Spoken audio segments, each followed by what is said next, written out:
एक कथा हमारे यहाँ प्राचीन काल से सुनाई जाती है कि देवताओं में और असुरों में संग्राम हुआ और असुरों ने सारी धरती को जीत लिया। क्या कर लिया? जीत लिया। तो देवता लोग भाग गए, यूं कह लीजिए कि दिल्ली से भाग गए, शहरों से भाग गए और जाकर के कहाँ छिप गए? हिमालय की गुफाओं में, कंदराओं में, पहाड़ों में छिप गए। बड़ा लंबा समय बीत गया लेकिन देवताओं को कोई राह दिखाई नहीं दी। असुर सारी धरती पर व्याप्त हो गए। तब देवताओं के जो प्रमुख लोग थे उन्होंने विचार किया कि यह तो बड़ा अनर्थ हो रहा है। हविषा जो यज्ञ की अग्नि में हवि पड़नी चाहिए वो पड़ नहीं रही है। वातावरण असंतुलित हो रहा है, चारों तरफ विनाश की रूपरेखा दिखाई दे रही है, अमानवीयता बढ़ती जा रही है। इसका हल क्या किया जाए? तो देवताओं के प्रमुख गए और बड़े प्रमुख के पास। उन्होंने विचार किया और विचार करके जो अलंकारिक रूप में कथा सुनाई जाती है, कहते हैं वो दानवों के राजा के पास गए। किसके पास गए? और दानवों का राजा अहंकार से ग्रस्त होता है। उस समय था ऐसा नहीं, हर काल में दानवीय सभ्यता में अहंकार निश्चित रूप से भरा होता है। तो उस राजा के भीतर भी अहंकार था। उससे देवताओं के प्रतिनिधि ने याचना की। क्या की? याचना मांगा कि हमें क्या चाहिए? कहा हमें 3 पग धरती चाहिए। कितने पग? 3 पग। पग माने कदम। 3 कदम धरती चाहिए। बस? बोले हाँ बस इतना ही पर्याप्त है। बोले इसका क्या करोगे? बोले जी आपको देनी हो तो दे दो, हम तो याचना कर रहे हैं आपसे। तो उसने कहा दी। अब 3 पग धरती मिलते ही उन्होंने वहां सबसे पहले क्या बनाया? यज्ञ कुंड बनाया। उसके चारों तरफ बैठ गए और यज्ञ शुरू कर दिया। जैसे यज्ञ शुरू हुआ तो देवताओं को सुगंधी पहुंची और वे देवता धीरे धीरे उस यज्ञ स्थल पर जुटने लगे। भीड़ बढ़ती गई, संख्या बढ़ती गई, सशक्त लोग आते गए और फिर देवासुर संग्राम हुआ और देवता जीत गए और असुर परास्त हो गए। वर्तमान का जो ये काल है, जो ये समय चल रहा है, हजारों वर्षों से इस धरती को असुरों ने आक्रांत किया हुआ है। हजारों वर्षों से हमारी परंपराओं को छिन्न भिन्न किया है, हमारे जीवन मूल्यों को नष्ट किया है और हमारे संगठित समुदाय को टुकड़े टुकड़े में बांट करके, जाति उपजातियों में बांट करके, मत मजहबों में बांट करके ऐसा छिन्न भिन्न कर दिया कि आज एकता, एक समूह, एक जाति, एक धर्म ये मात्र एक कल्पना बन करके रह गया। अर्थात हम ठीक ठीक कल्पना भी नहीं कर सकते कि क्या मनुष्य जाति कभी एक हो सकती है। हम कल्पना भी नहीं कर सकते कि क्या ये करोड़ों लोग जो आर्यों के वंशज हैं, जिनको आज हिंदू कहा जाता है, क्या ये एक हो सकते हैं? तो निश्चित रूप से युवाओं प्रश्न उठता है कि एकता का सूत्र क्या है। आज सब चाहते हैं कि हिंदू समाज एक हो जाए, सब चाहते हैं कि हमारे देश के लोग एकता के सूत्र में रहें, लेकिन एकता का सूत्र क्या है? कैसे एक रहें? यदि हम इस पर गंभीर विचार करें तो हमें निश्चित रूप से पता चलता है कि एकता का सूत्र विचारधारा होती है। एकता का सूत्र जीवन का लक्ष्य होता है। लक्ष्य एक है, विचार एक है, तो उसके उस लक्ष्य को प्राप्त करने के संसाधन स्वाभाविक रूप से एक होते चले जाएंगे। और जब विचार एक हो, लक्ष्य एक हो और उसको प्राप्ति के साधन भी एक जैसे हो और उस मार्ग में आने वाली कठिनाई भी एक जैसी हो, तो बोलो क्या लोगों में परस्पर भिन्नता होगी? बोलो जी। मैं तात्कालिक उदाहरण देता हूं। इस समय अगर चैनलों के माध्यम से कहो तो हम युद्ध जीत चुके हैं। किसके साथ? चीन के साथ। जोर से बोलो। चीन के साथ। चीन के साथ। लेकिन इतना सरल नहीं है। वास्तविकता यह है कि इस समय देश के सामने शत्रु कौन है? बोलो। चीन। देश के सामने चीन शत्रु है। देश के पास सेना है कि नहीं है? बोलो। सरकार है कि नहीं है? और शत्रु एक है, अर्थात लक्ष्य एक है। कौन?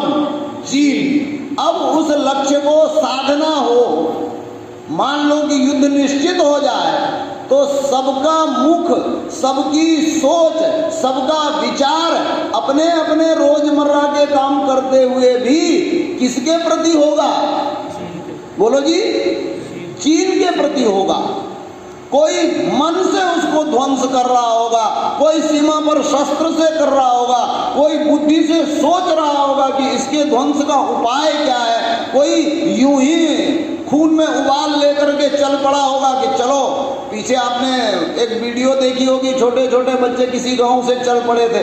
पुलिस वालों ने पूछा कहाँ जा रहे हो? बोले चाइना बॉर्डर पे। बोले क्या करोगे? बोले लड़ेंगे। ये कब होता है? जब मनुष्य का लक्ष्य एक होता है।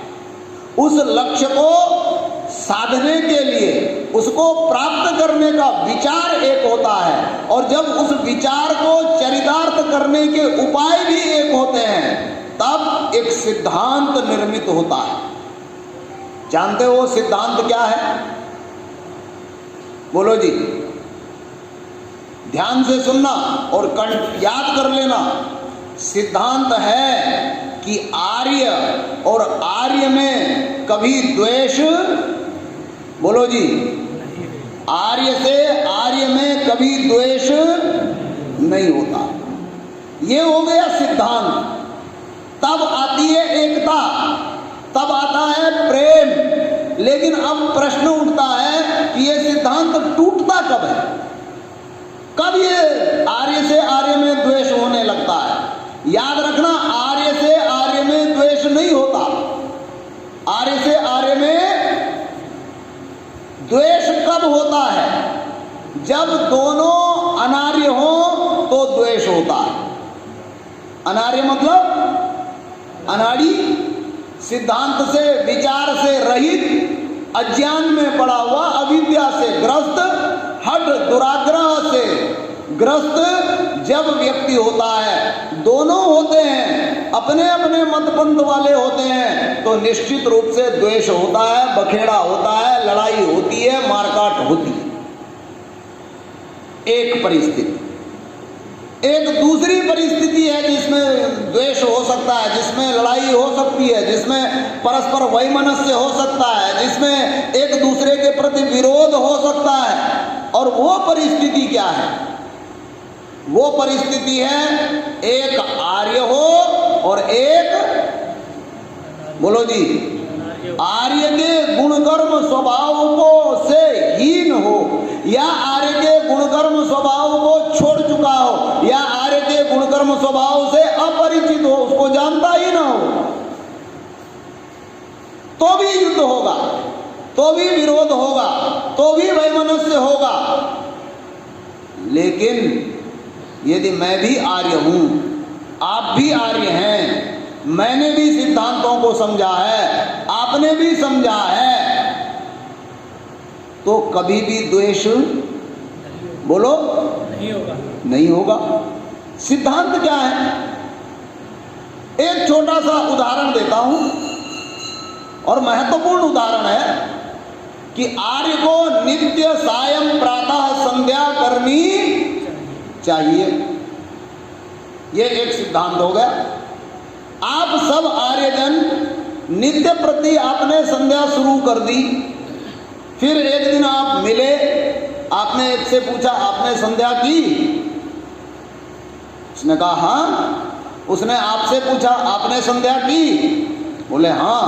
5 दिन तो की, लेकिन 2 दिन छूट गई। उसने कहा 2 दिन छूट गई? छूट गई। ये कहता है ये नहीं कर पाया। बोले क्यों नहीं कर पाया? बोले मुझे भूख लगी थी और मैं भोजन करने बैठ गया।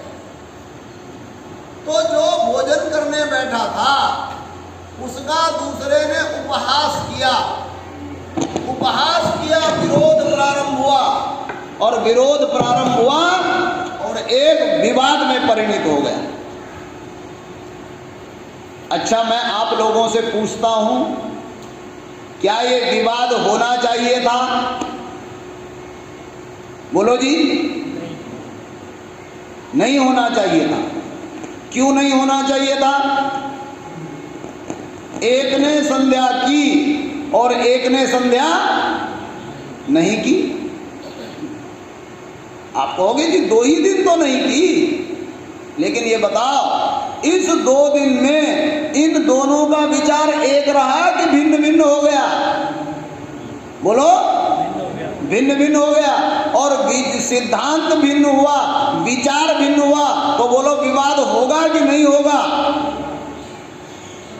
ऐसे छोटे छोटे कारण बनते हैं विवाद। कब बनते हैं? जब हम सिद्धांत का जीवन में आचरण नहीं करते। सिद्धांत पढ़ लिया, सिद्धांत सीख लिया, सिद्धांत जान लिया, सिद्धांत समझ लिया। अब एक आपके आर्य समाज के प्रधान आए, आपने कहा जी तुम दोनों क्यों लड़ रहे हो? उन्होंने कहा जी मैंने तो 7 दिन संध्या की और इसने 5 दिन संध्या की। प्रधान जी ने कहा ये कोई लड़ने का विषय नहीं है। 7 दिन में से अगर 5 दिन की संध्या हो गई तो लड़ाई की आवश्यकता नहीं है। ये भी अपना आर्य है, तुम भी अपने आर्य हो, और दोनों मिलकर के चलो। अच्छा, प्रधान जी ने निर्णय ठीक किया कि गलत? सब चुप हो गए। बोलो, क्या किया? गलत किया। प्रधान जी को क्या कहना चाहिए था? भाई आपने 2 दिन संध्या कम की तो आपको इसका प्रायश्चित करना होगा। क्या करना होगा? प्रायश्चित करना होगा। एक तो आज के बाद आप संध्या करना कभी नहीं छोड़ेंगे, और दूसरा इसके लिए आपको अतिरिक्त गायत्री मंत्र का जप करना होगा। अगर आप एक बार मंत्र पाठ करते हो तो आज आपको 10 बार करना होगा।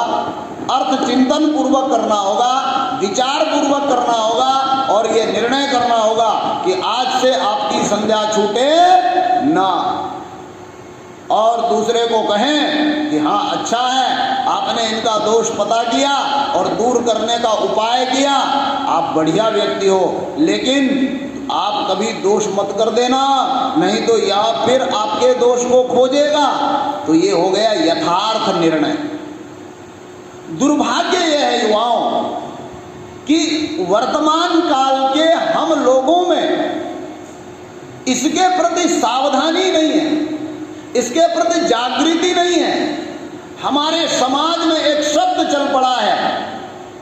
किसी ने कहा अरे इस व्यक्ति ने फला कार्य कर दिया।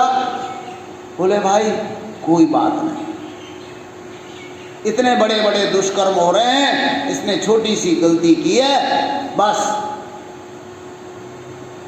चुप करो और बढ़ चलो। फिर दूसरे दिन दूसरे का आया, जी इसने ये गलती कर दी। बोले कोई बात नहीं है। फिर तीसरे दिन तीसरा आया, बोले जी इसने ये गलती कर दी। बोले कोई बात नहीं है। बने थे आर्य, और ये कोई बात नहीं, ये जो फार्मूला हमने लागू किया, आर्य से हम कहाँ चले गए बनते बनते? क्या बन गए फिर से? हिंदू बन गए। क्या बन गए फिर से? हिंदू ही तो कहता है।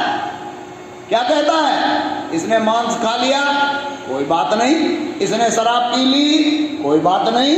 इसने बेविचार कर लिया, कोई बात नहीं।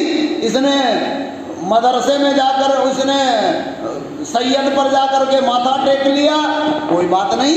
ये पीर को पूजने लग गया, कोई बात नहीं। ये साईं का भक्त है, कोई बात नहीं।